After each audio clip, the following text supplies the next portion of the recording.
So you're sick of work and you want to buy a boat? Well, we're going to show you how. Coming up next on Decked Out.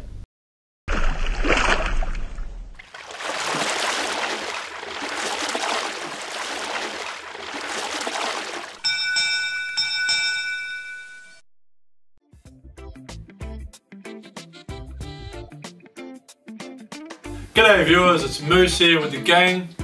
Birds. Gaz. And here we're going to talk to you about the very fundamentals. How to buy a boat. I mean, obviously you need a boat if you're going to have a project. So we're going to talk a little bit about where you look, what do you have to look for, and then the process of after purchasing the boat. So I'm going to let Gaz here take over, and he's going to run you a little bit about where you can actually look for a boat.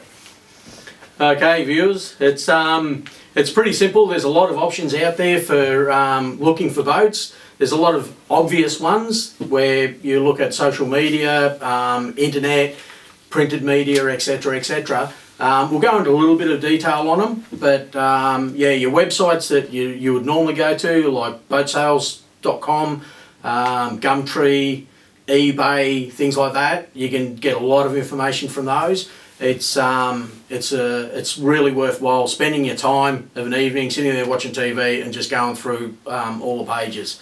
You can see what you want, what's available, and a rough price quite easily by doing that. Hey Gaz, you're older than me. Only a few months. So I want to know, like, yes, there used to be internet in my day. well, I want to know how it was introduced, but like, how did you buy your first boat? actually my first boat, which was one of the things I was going to talk about, is get it out there through your work colleagues, because that's how I acquired my first boat, which was a Glastron ski boat. Back then we were involved in skiing, and I got an old mid-mount Glastron ski boat as my first project. Spent many hours working on it, and got it looking pretty trick. That was a work colleague just mentioned to me. They found out that I was looking for a boat and came and said, look, I've got an old boat sitting in the yard at home. If you're interested, come and have a look. When they looked, fell in love. It looked like a pig, but but come up pretty trick, as you'll see by some inserted photos.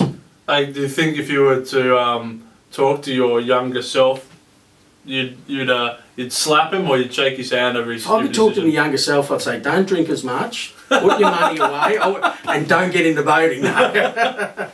No, look, I've got no complaints with the way I did it. You know, back then, limited money, very young, newly married. The only way I was going to get a boat back then was to pick up something cheap and work on it, and that's what I did. So very happy with the outcome. So had that boat and had a lot of good times in it for a lot of years. Yeah, cool, man. So yeah, so you know, work colleagues, that did it for me back then. So it was quite good. Social media these days, like spreading the word around at work. You can spread it around on Facebook. If you've got an idea on what you want, post it up on Facebook. Tell your friends to share it. If you put your budget, what you're looking for, it's amazing how that'll just grow, and next minute you'll have people messaging you saying, look, I've got one of these, my dad's got one, da da da da da, and that'll just that'll open up a whole new hornet's nest for you. So I think it's a fundamental when you're trying to look for a boat to work out what sort of boat you're really after. It's obviously not just a positive for yourself and for your missus or for your partner. It's going to help you streamline and know where to look. So I've had a very limited boat ownership experience compared to you two guys because of my age. You'll be younger. Like, so my first boat, it's weird. Like, I like to say my first boat was the boat that I grew up in with my dad, but it wasn't my first boat that I ever owned. My first boat was a small little Quintrex flat bottom punt, which is useless in anywhere other than rivers. But I had no money. I had a 6 horsepower Yamaha that could barely push anything, so it had to be a small boat. But it's funny, like, I found that through, it was the very dying days of the Trading Post before it went online, and I just thought Quintrex is a known brand, I'll just buy that, and not realizing that it was very shallow draft. I couldn't go in the bay. I could only have one, maybe two friends if they were small on board. But yeah, I loved it. You know, it's your first boat. You're gonna make mistakes. And I think you need a small boat to start off with, because you will make mistakes. You get into a lot of less trouble with a small boat.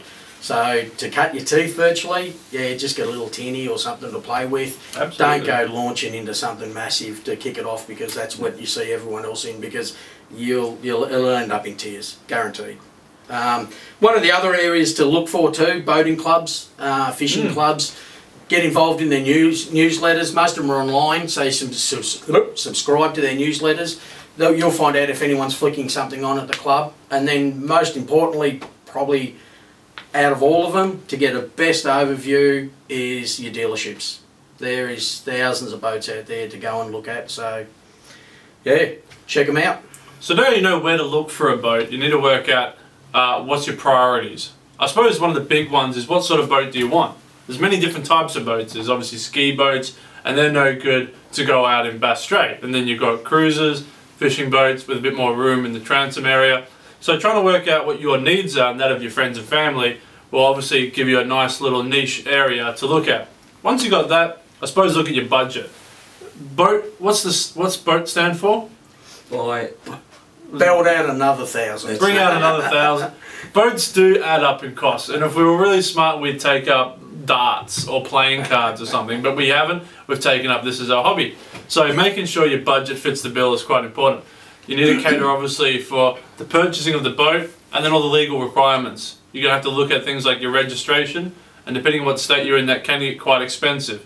If you're looking at things like your boat license, if this is your very first time, that also can be quite expensive. In some states you can buy up to a 5-year license, and that can save you a few dollars than buying just a single year.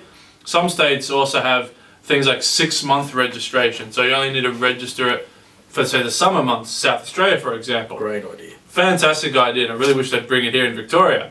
So you need a budget for those things in mind too. There's obviously got to be other things as well. When you're buying a second-hand boat, there's going to be unforeseen things you need to look at. The condition of the boat may not be perfect. Nothing wrong with buying a boat that's not perfect. It just means it needs a little bit of TLC. Is that speaking from experience at all, Evans? A little bit. Buying a boat that is a wreck, You'll see that on project number 3 or something. tight line to be walked. So for example, if you're looking at a fiberglass boats are soft riding, they're nice, they've been around for quite a while, so you can often pick up fairly decent price big boats in fiberglass.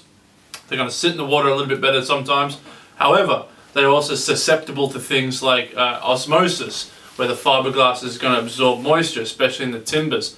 The transom is a big area. The transom, the back of the boat, it can easily get rotted from the inside out by people not filling up holes for transducers, swim platforms, ladders, that sort of thing. So it's very important you check the transom. And you can do that quite easily. I know you know a way. It's just give it an old knock. Obviously if it sounds different in various areas, you know the wood density is different. So it's very important you get that checked out. Whilst you're checking out the transom, check out the stringers and the ribs. And they're the parts of the boat that run laterally and longitudinally inside to give the hull strength. Obviously if you get water into them, the rot will spread. Now it's not the end of the world. If you're planning on a bit of a project, you can cut them all out and replace them. You just need a budget for it. So that's fiberglass boats. Now that's the big one. However, aluminium, whilst also being quite a, I suppose, a long-lasting material, does have its own fallbacks. It does have things like electrolysis, where different metals can interact and cause small holes to form. And obviously a hole in a boat, that ain't good. and even sinkers, you know, it's just simple things with sinkers sitting in the bottom of a hull. I'm totally guilty of this. I didn't know this for a long time. I'd have my tackle box, and I had one of those stupid big ones back in the day where the bigger was better. Things would just roll around, get stuck underneath the ribs, where you can't quite see them. Lead just eats through aluminium like acid, and before you know it, you've got little pinholes everywhere. Stainless steel.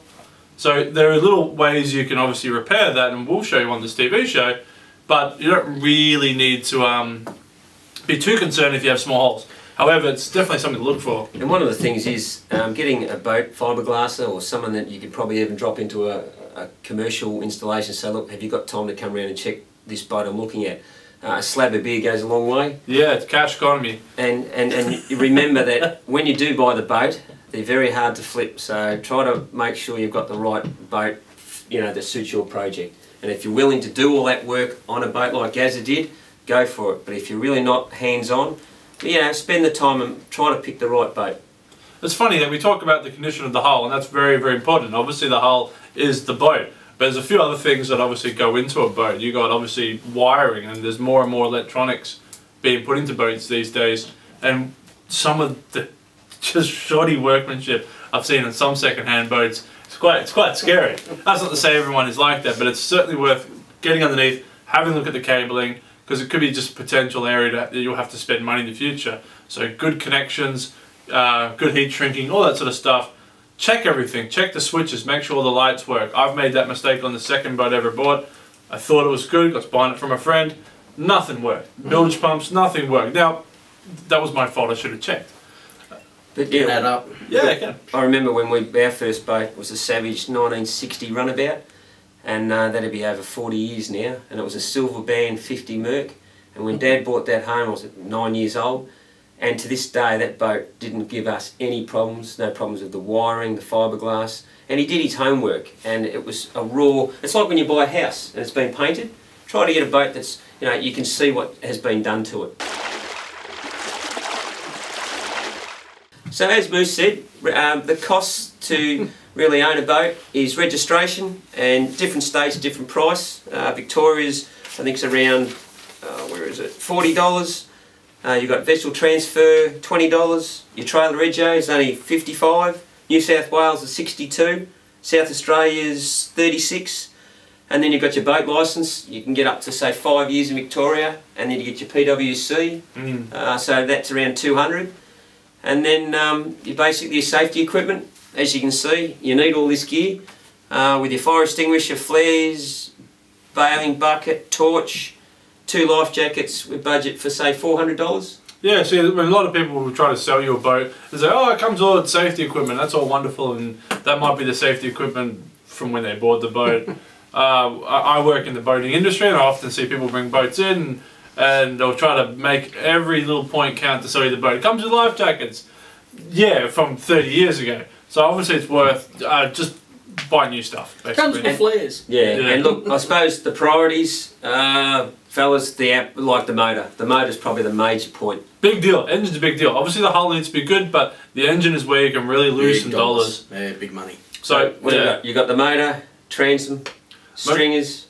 Yeah, electrical, trailer, that sort of stuff. With the engine, it's just like an engine on a car. You can get people to go out there and check these engines. If you're investing serious dollars into a boat, and a fair proportion of that is in the engine, outboard engines easily go up to $30,000 plus. It's worth having someone to check them over. Bring your local marine mechanic, check out your local dealership. They will have someone who can do that for you. Might cost you a few bucks, but no big deal. And have in your mind when you do pick the boat you want, try to make sure that's the one you want, because it's very difficult to flip them. There's a lot of boats out there, as Gaz has said.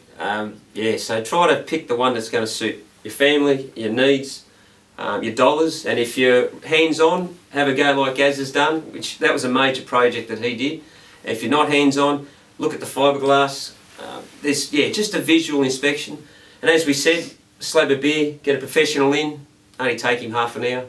It's quite funny, like I've seen engines that look fantastic because it's quite easy to clean an engine, but just like any engine, it's all in the insides. Good from far, but far from good. Yeah, exactly. Now most outboards, in fact all outboards, have an impeller. It's a water pump. It pumps either salt water or fresh water in the cooling system. That's a good point. If you can find a boat that's been in fresh water only, that's a benefit. Salt will destroy the inside of an engine. There are ways you can help prevent it, but eventually they will destroy it. Now the impeller is usually made out of rubber, and it will perish, even if it's been used and maintained. If it hasn't been using it all, they will perish just because of age. So budget that if you buy an outboard, you're more than likely going to need to change the impeller. Not a major job. That's not that hard. You can't even do it yourself, but budget for that. Things like spark plugs, old fuel, get rid of them all, put new stuff in. It's not that much. And also, one of the other things that we want to make you aware is with boat insurance, because the registrations are so cheap, be aware that you don't have public liability. So when you are out on the water, you're liable for damage and I suppose life as well. So if something happens to someone, if you haven't got your boat insured, you wear the lot. And same as jet skis, same thing. You have to have boat insurance to cover yourself. Absolutely. this has just been a little bit of a brief overview of things you will need to look at and where you can look at and how you can look at when you're looking at buying a second-hand or a new boat. There are many, many other facets. So you can find more information on our website. We'll have a few little data point sheets that you can print off and tick off as you're going on your boat buying journey. And that's always available at that's available at www.deckedoutTV.com.au.